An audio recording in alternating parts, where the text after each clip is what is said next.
El tema es cómo enseñar el concepto de felicidad a nuestros hijos. Un concepto que en la cultura occidental particularmente está conectado con este emoticón amarillo, siempre la sonrisa, siempre la alegría, ¿verdad? Como decía Aristóteles, todos aceptamos que queremos ser felices, todos acordamos eso, pero cuando vamos a aclarar el concepto de felicidad, ahí vienen todos los problemas y todas las diferentes opiniones. ¿Por qué? Porque bueno, se habla muchísimo de ser feliz, pero no se entiende realmente qué significa. Y si navegamos por internet, vemos justamente que la felicidad, dicen muchos, no existe en la vida, son clichés, ¿verdad? Son lugares comunes, solo existen momentos felices, sonríe, vale la pena ser feliz. Pongamos de moda la felicidad, ¿qué será eso, no? Si no entendemos qué es. La felicidad es un trayecto, no un destino, y voy a ser feliz porque es bueno para la salud. Hay cientos de frases dedicadas a la felicidad, inclusive de boca de grandes escritores, de grandes personalidades. Pero ¿qué significa, verdad? Entonces tenemos que comenzar un poco este viaje por el concepto de felicidad y cómo enseñarlo a nuestros hijos, con la idea de que Occidente considera la felicidad como una emoción y Oriente un sentimiento. ¿Esto qué significa emoción?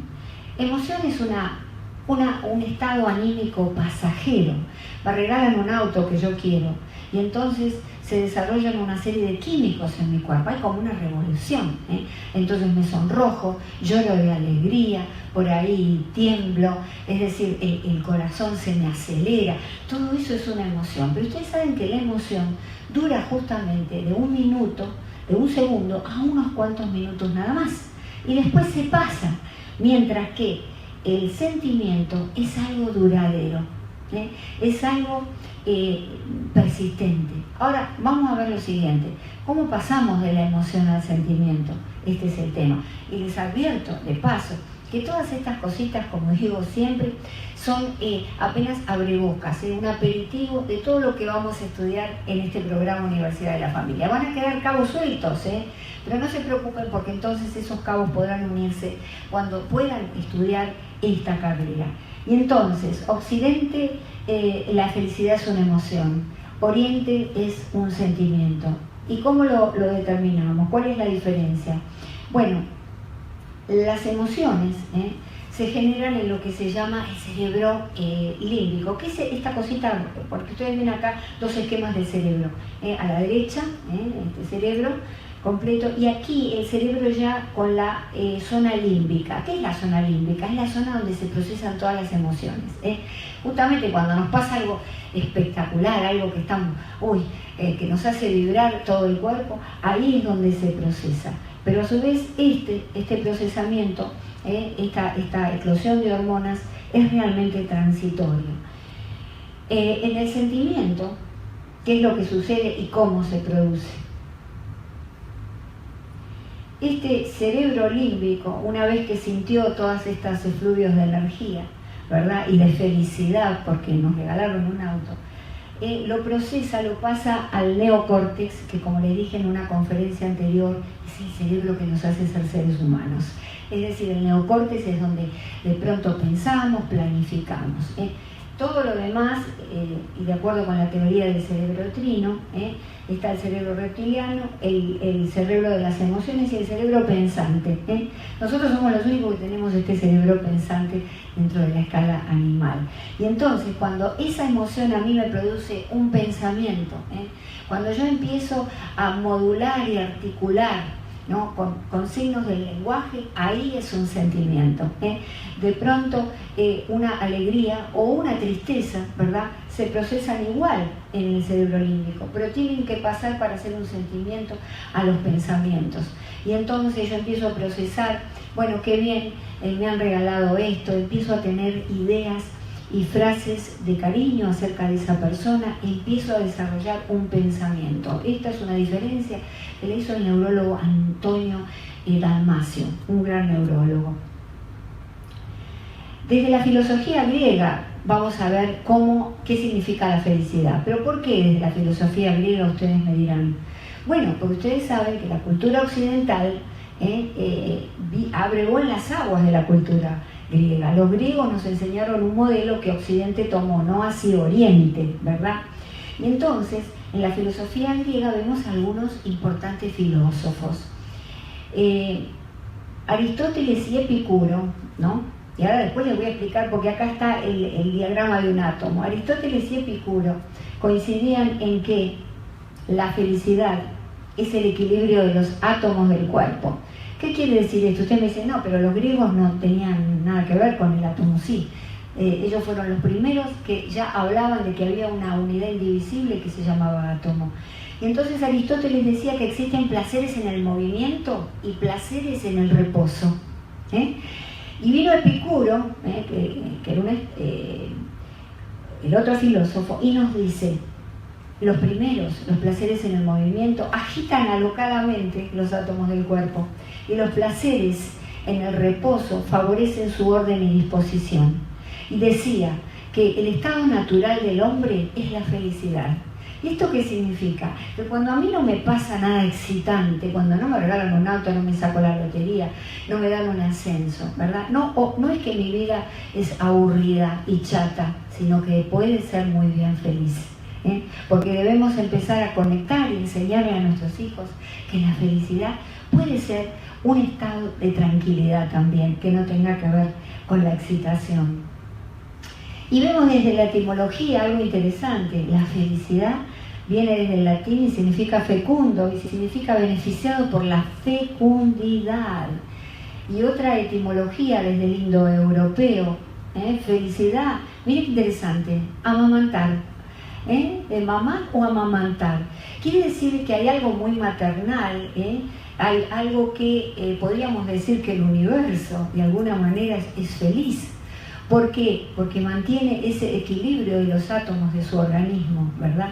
Y eso ha facilitado no solo que el universo gire constantemente desde hace millones de años, sino que también la Tierra gire sobre su eje hace 4.5 billones de años. Fíjese, sin ninguna alteración, ¿no es cierto?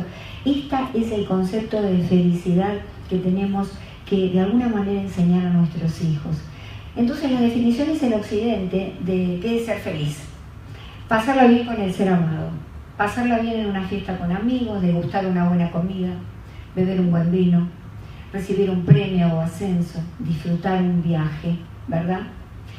En este caso, la felicidad es el placer en el movimiento. Yo necesito que me pasen cosas importantes, porque si no me siento aburrido, chato, en mi vida no sirve, tengo que tener mucho dinero, tengo que ser exitoso, tengo que tener muchos likes en Facebook, porque entonces así me voy a sentir feliz. Y esto es un error que debemos enseñarle a nuestros chicos, que por ahí no pasa la felicidad. Dicho sea de paso, y valga la redundancia con la palabra, el tema del vino. Acá, por ejemplo, en la cultura americana, en muchas culturas, pasarla bien y ser feliz, bueno, es tomarse unas copas de más. Y así ocurre con nuestros adolescentes, ¿no? En las universidades, estas festicholas que arman, que terminan tirados en el piso. Bueno, esto es lo que de alguna manera hay que desafiar. Ahora, la felicidad en el placer, en el movimiento, es objetiva. ¿Qué quiere decir? Que yo, para sentirme bien, me tiene que venir de afuera. Tengo que tomar alcohol, ese es el origen también de las adicciones a las drogas, ¿verdad? O tengo que comprar mucho, o tengo que comer siempre lo que me gusta, tengo que disfrutar siempre de viaje, porque si no, yo no estoy bien, nos viene de afuera. Este concepto de la felicidad es equivocado. La definición en Oriente, un estado permanente interno, cualidad y no cantidad. ¿Qué quiere decir esto? Me dicen ustedes. Un estado permanente interno de ese equilibrio, ¿verdad? De esta armonía, y si lo vemos desde el punto de vista de la medicina, buscar la homeostasis del cuerpo. ¿Qué quiere decir ese equilibrio, no? No estar enfermos, por ejemplo, porque ahí perdemos ese equilibrio, ¿verdad? Esto de la armonía, de sentirnos como una sinfónica, que todos los instrumentos están afinados. Porque si no, ¿qué sucede? El que necesita de afuera, que le venga de afuera ese estímulo para ser feliz, es porque hay un instrumento interno de uno que que desafina. Entonces tenemos que ver cuál es. Y cualidad y no cantidad. Quiere decir muy sencillamente que ser felices no depende de la cantidad de dinero que tengamos, no depende de la cantidad de seguidores que tengamos en Facebook, no depende de la cantidad de éxito, de la cantidad de amigos, depende de la calidad de vida. En ese sentido es una cualidad. Y entonces la felicidad, desde la definición en Oriente, es el placer en el reposo, que es subjetivo, porque nos viene de adentro. Ya no necesitamos que los demás nos alegren, no necesitamos bebidas para alegrarnos. Siempre estamos bien. Tenemos un estado afectivo en que estamos bien siempre, aun cuando tenemos que desafiar circunstancias difíciles de nuestra vida. ¿Qué nos dice la psicología? Claro, el tema es que todas estas cosas las podemos lograr, esta armonía interna, a través de algunas necesidades básicas que deben estar cubiertas los primeros años de vida, como digo yo siempre, del nacimiento a los 6 años, son los años fundacionales, y no hay nada más que podamos agregar después de eso. Por eso, ojo con lo que vamos a enseñarle a nuestros hijos. Y aquí viene Maslow, ¿verdad? En la pirámide de necesidades básicas. Maslow fue un psicólogo, ¿no? Y entonces dijo que para que el ser humano alcance la autorrealización, que sería la plenitud, que sería la felicidad, necesita, en principio, cubrir necesidades fisiológicas. Cuando nace el niño, ¿no? Que lo alimenten, ¿no? Que le den de comer, ¿verdad? Que tenga un ambiente adecuado, que haya suficiente aire, suficiente agua, ¿verdad? Lo segundo es darle la seguridad, la protección contra el peligro de perder estas cosas. Sabemos muy bien que los niños entre el nacimiento y los 6 años que no tienen estos niveles, que no tienen seguridad y que no son atendidos adecuadamente, tienen muchos problemas a nivel emocional y psicológico a lo largo del desarrollo de su vida. Lo otro, y acá lo cambié de color, y no sé si se nota exactamente, pero el cambio de color, pero están las necesidades sociales, ser aceptado en la comunidad. Esto es muy importante. Claro que para ser aceptado en la comunidad tiene que ser aceptado primero por los padres en la familia. Tiene que ser un niño programado, un niño amado, un niño deseado, ¿verdad? Y no un niño que viene a poner un peso en la familia, un accidente. Por eso, ojo padres, como siempre digo, padres no, parejas que se están por casar, ojo, hay que programar un hijo, eso es muy importante. La estimación, amor, respeto y reconocimiento. Para que él encuentre amor, respeto y reconocimiento en la sociedad, va a tener que ser amado con amor responsable, respetado y ser reconocido por sus padres. ¿Qué quiere decir? ¿Que le dejo hacer lo que se le da la gana? ¿Que no le pongo autoridad? No, le pongo una autoridad que ustedes saben que es autoridad experta, la autoridad que se expresa a través del ejemplo. Esto es muy importante. Y entonces, cubiertas estos 4 niveles, llegamos a la autorrealización, esta plenitud, esta cúspide, ¿verdad? Que podríamos llamarle de alguna manera felicidad. Lógicamente que estos 4 niveles, si están cubiertos y aún hay problemas, debemos también tener en cuenta el aspecto genético. El ser humano somos seres biopsicosociales. Si la carga genética es muy importante, puede tener algún problema, ¿verdad?, el niño. Y entonces, el niño o el mismo el adulto, porque si yo estoy muy bien con mi vida y aún así me siento aburrido y me siento mal, pueden estar faltando neurotransmisores en el cerebro.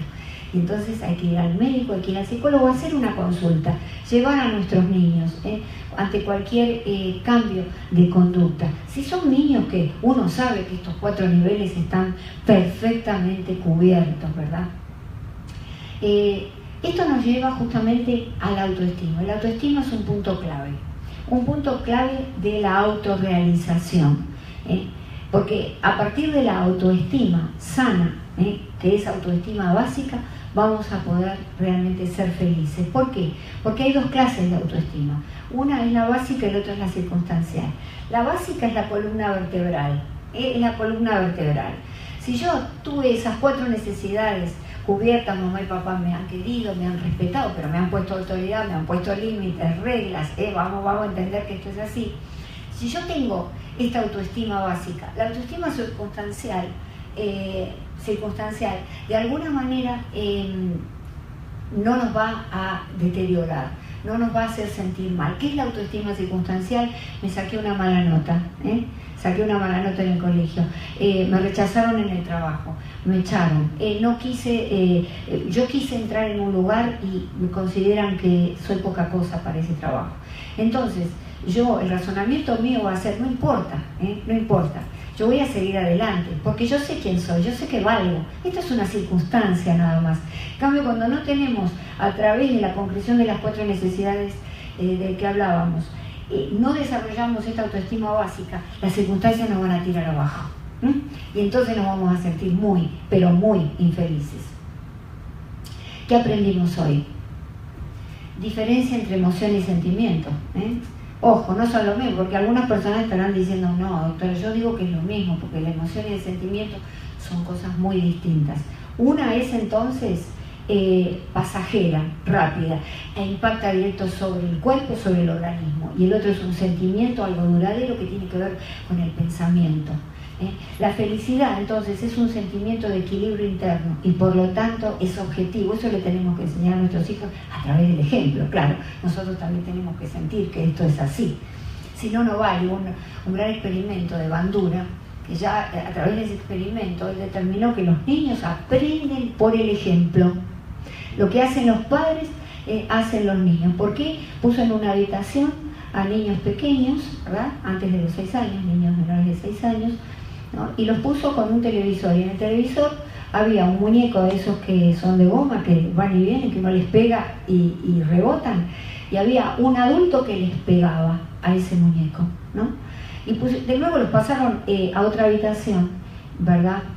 Pero la primera actitud, que fue la de pegarle, fueron la que los niños repitieron cuando estuvieron a solas con ese muñeco inflable, que va y que viene. Es decir, que luego cuando les pasaron alguien que acariciaba ese muñeco, al poco tiempo los pusieron frente al muñeco y lo acariciaban.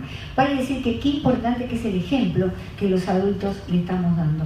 Lo otro que aprendimos es la autoestima básica y circunstancial, que hay una autoestima, una columna vertebral que nos hace sentir plenos y felices, y algo circunstancial, bueno, las crisis que nos pasan. En este sentido, una sólida autoestima básica me lleva a no peligrar mi equilibrio interno ante las crisis de la vida.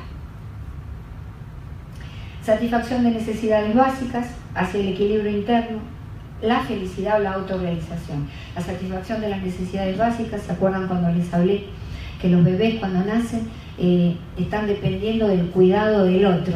Como decía Freud, el otro del cuidado ajeno. Quiere decir que mamá me tiene que proveer todo esto y gracias a ella yo experimento la primera experiencia de satisfacción, que es la que me la provee mamá.